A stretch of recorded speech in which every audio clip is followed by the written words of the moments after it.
Hi, this is Josh Burgess, and we'll be presenting our real estate appraisal project today. So we're going to begin with market condition analysis. As you can see, here's just a map of Greenville County where our subject property is located. So as of July 1st, 2019, we have an estimated population of about 523,000, and this grew 16% over 9 years, which is comparable to a 6.3 population growth in the United States at the same time. So we can assume that people are comfortable moving here from other areas. Greenville County in general has grown 9.7% more than average county in the United States as well. So not only Greenville as a city, but Greenville as a county is just growing overall. And the home ownership rate in 2019 is about 67.5%. Its percent of the population under 5 years old is about 6.2%, which is slightly higher than the national average. So we assume that Greenville County is slightly above average destination for starting a family. Greenville County also is comprised of 22.9% persons under 18. This is once again slightly higher than the national average. And this supports our conclusion that this is a place where families want to move and they want their children to grow up. On top of that, its senior citizen population size is about 16.1%, which is slightly lower than the national average, but still very comparable. And we know that older people feel comfortable staying in Greenville County. Not too many people are leaving Greenville County or Greenville as a city to retire. So because both young families, aging families, and empty nesters are living in Greenville County at approximately a nationwide average, we can conclude that Greenville has a large enough economy to support people in all different stages of life living in single family homes like our subject property. Speaking of the subject property, the median value of owner occupied housing units is about 183,000 in Greenville County, which is cheaper actually than the national average of 217,000, of around 217,000. And our mortgage costs in Greenville County are once again slightly cheaper than the national average, $1,278 compared to $1,595, which is the national average. So considering reduced housing costs and, as we discussed earlier, Greenville County's ability to support families of all ages, we conclude that Greenville County is a good place to start and raise a family, as well as a practical place for senior citizens to work and retire.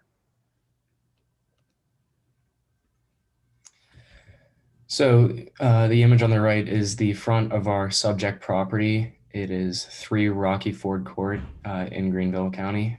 This property is clearly intended for young, promising, and successful families, as Josh previously mentioned.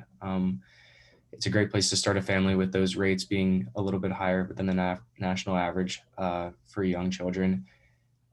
It's next to a much nicer neighborhood, which may attract new families who may not have necessarily the income yet to afford a home in those nicer neighborhoods. And this is a part of Hartness development. And so this cluster of new homes at the higher price range is likely going to increase the price of real estate nearby. And this is slightly outside the central business district of Greenville, which may make it commuting easy for young professionals heading into downtown Greenville. And on that same note, easy access to the highways available at this location and to the primary working zones of Greenville County. And on February 11, 2021, it was listed for $218,000. And so taking a quick look at the inside of this property, we can see a couple pictures of kitchen, bathroom, master bedroom in the back. It was built in 1992 and it's equipped with 3 bedrooms, 2 bathrooms, kitchen with full dishwasher, refrigerator, stove, microwave, full appliances. And it has an attached garage with 2 spaces. And on the lot itself, it occupies 8,710 square feet which is equated to 0.2 acres. Okay, so this is our first comparable property, which is located on 105 Rocky Chase Drive in Greenville, South Carolina. The floor size is approximately 1,481 square feet, and it was sold in 2020 at a price of $210,000, and it sold for around $151.80 per square foot, which sold $7.01 per square foot less than what our subject property is listed for. It is a 3-bedroom house with 2 bathrooms, and a bonus is it was located in the same neighborhood as our subject property. The next comparable property is 215 Windsong Drive in Greenville, South Carolina. It has a floor size of 1,500 square feet, and it was sold in 2017 at a price of $180,000, and it sold for $141.80 per square foot, which means that it sold for $7.01 less per square foot than our subject property is listed for, and it is a 3-bedroom, 2.5-bedroom house. And our comparable property number 3 is 104 Rocky Chase Drive in Greenville, South Carolina, and it has a floor size of 1,550 square feet. It also sold in 2020 at a price of $225,000, and it sold for $145.16 per square foot, which means it sold for $3.65 less per square foot than our subject property is listed for.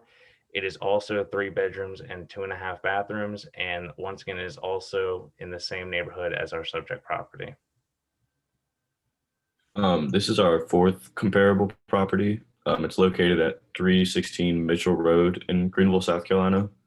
Its floor size is 1,453 square feet. It was sold in 2017. Its sales price was about $190,000, which is $130 per square foot, which is about $18 cheaper per square foot than our subject property was listed for. And it also has 3 bedrooms and 2 bathrooms. Our 5th comparable property is located at 12 Timberlake Drive in Greenville, South Carolina. The floor size is 1,487 square foot. This is sold in 2018. The sales price was $150,000, which is about $100 per square foot, which is about $48 cheaper than what our subject property was listed for. It has 3 bedrooms and 2 bathrooms, but one difference is that it doesn't have a full garage. This is our 6th comparable property. It's located at 110 Emerywood Lane in Greenville, South Carolina. The floor size is about 1,500 square feet. It was sold in 2017 for about $230,000, which is almost $150 per, which is about $150 per square foot, which is about $2 cheaper per square foot than our subject property, and it has 3 bedrooms and 3 bathrooms. Looking at the sales comparison adjustments for our comparables to the subject, we adjusted the square footage, the bathrooms, floor size, lot size, and garage to appropriately measure the price differences between the properties. For the average price of the comparables, it was $197,000 and 522. And then the average price of the average bathrooms of the comparables is 2.33, with the average value of one bathroom being $7,630. And so looking at the chart, you can see how the average bathrooms were adjusted with only properties having more bathrooms than the subject. And then the floor size being adjusted for the average price per square foot, and all properties having a smaller square footage than the subject property, equated to all of them being subtracted. With the lot sizes, we were actually missing 2 lot sizes for comparables 3 and 6. We couldn't find those on a tax assessment website or Zillow. And then, but for the lot size adjustment, all of them are subtracted because they have larger lot sizes, except for one. Comparable 1 had a smaller lot size. And then for the time adjustment, sales 1 and 3 sold most recently in 2020 with an average price of around $217,000. And we are going to consider these values current, while sales 2, 4, and 6 sold the longest ago in 2017 with an average price of $200,000. The difference being around $17,500 in 3 years. We calculated the appreciation to be about $5,800 per year.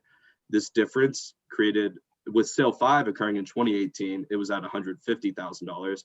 And the difference between sales 1 and 3 and sale 5 created an appreciation of about $33,750 per year. And then you can also see how sales prices were adjusted, and the one property with an extra garage, or not an extra garage, one less garage, was subtracted. So to complement the sales comparison approach, we also used the cost approach, which is theoretically thinking about if you built the house from scratch, what would it cost, and then depreciating that. And in order to do this, we used a building website called costtobuild.net. And that takes all of the inputs from our subject property, different sizes of the kitchen, sizes of the bathroom, stuff like that, and different materials, and it combines it all together to give an estimate of what it would cost to build our house from scratch. So it certainly wasn't a perfect science, because there weren't, we didn't have every single measurement on the subject property, unfortunately, but it was about as accurate as I thought that we could get, considering we couldn't go out and take measurements by hand. So with all of the inputs from our subject property, cost to build estimated that it costs $292,685 to build our subject property from scratch. And then considering that our property was built in 1992, we used the 90-year useful life to estimate the accrued straight line depreciation. So when we account for that depreciation, the cost to build our subject property is about $198,375. And then we also have to account for the cost of the lot on top of the cost of building the property. We used a comparable lot, as you can see, 1611 Roper Mountain Road, which sold for $125,000 in 2018. We used this lot because it's literally in the same neighborhood right down the street, and it was fairly close in lot size. It was comparable, so we thought that that was a good comp to use for our lot size. And taking the value that that lot sold for in 2018 and accounting for depreciation and a difference in size, we calculate that the value of our lot is worth about $35,714. And adding that to the cost to build our subject property, considering accrued depreciation, the indicated value using the cost approach is equal to $234,089. Okay, looking at the income approach now, for the direct capitalization method, the monthly rent used was $1,595, and we found this measurement on Zillow. The market cap rate was 6.24%, and the average annual maintenance was calculated to be $2,188. Both the market cap rate and average annual maintenance were from apartmentpropertyvaluation.com. And then, so calculating the potential gross income was simply just the monthly rent times 12, which was $19,140. And then vacancy and collection loss, we just did a 1% probability, or 1% like causality, and so that was equal to $191, effectively making the gross income $18,948 minus operating expenses for average annual maintenance, and you get net operating income to be about $16,760, which gives us a price estimate of around $261,068. And then looking at the discounted cash flow approach, we gave ourselves a 10-year holding period at a discount rate of 8%, with our net operating income at $16,760.60. And then the estimated sales price being $261,000.68. With the cash flows, finding the present values, we were able to estimate the value of the property to be around $241,149. The property value reconciliation. Considering that our subject property's neighborhood is heavily developed due to its convenient location in the suburbs of Greenville, and with a lot of public schools nearby, it is best suited for residential living. And so we chose to have the majority of our weight in our reconciled value. The cost approach is designed to account for unique houses with little to no comparables, but since our neighborhood is developing so quickly and land values could get thrown off, we elected to let the indicated cost values account for 25% of the reconciled value. There could be value in treating our property as an investment. However, given the home values in our 29615 area code, and they have increased by 7.1% over the last year. As such, we account for the remainder of the reconciled value equally between the direct capitalization and discounted cash methods under the income approach, which both had 10% each. So you can look at the weights here, and this brought our reconciled final estimate to about $197,996. And looking at the asking price of our subject property, we believe that this is a very, very close value to what it would actually sell for.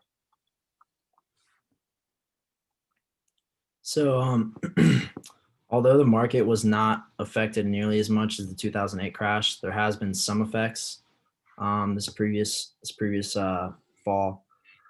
So compared to 2019, Greenville County residential property sales decreased by 12% in April. Overall prices were pretty steady during the downturn, ended up predicting to only be a 2% decline in sales for the year. So there was a little bit of a rebound. But as you can see from this chart, you can see in April, there was a significant decrease compared to the rest of the months. Historically, real estate is a lot more stable than the stock market. And at times when there is a stock market crash, there can be positive impact on real estate. Market will pull their money out and put it in real estate. Since the downturn lows of April, residential real estate across the country has rebounded in the summer. And many investors were able to find pretty cheap deals during that time just because of how low interest rates were. In general, a lower interest rate is going to give the buyer more buying power since a portion of the monthly mortgage is going to go to that interest.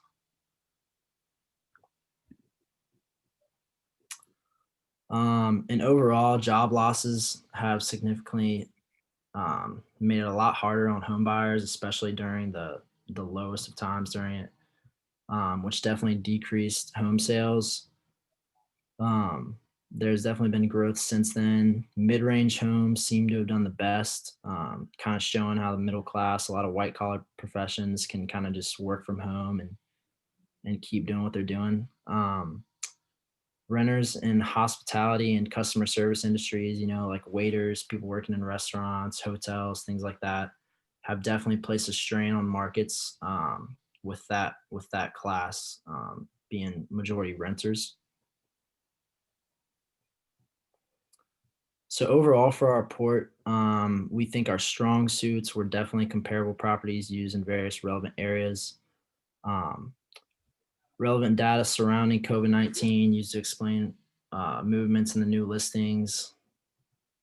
Our final value estimate was based on available information. Some of our weaknesses were various. Over COVID-19, there was definitely a lot of inflation and a lot of price changes. And could have been a little bit inaccurate. Our online resources may have not been entirely accurate due to lack of local property value. And also, let's see, missing lot size of some of our properties. That was in, we were missing some of the estimates, I think, on garage and bathrooms, just with some of the properties. So it might have changed up the numbers a little bit. And I think that's it, guys.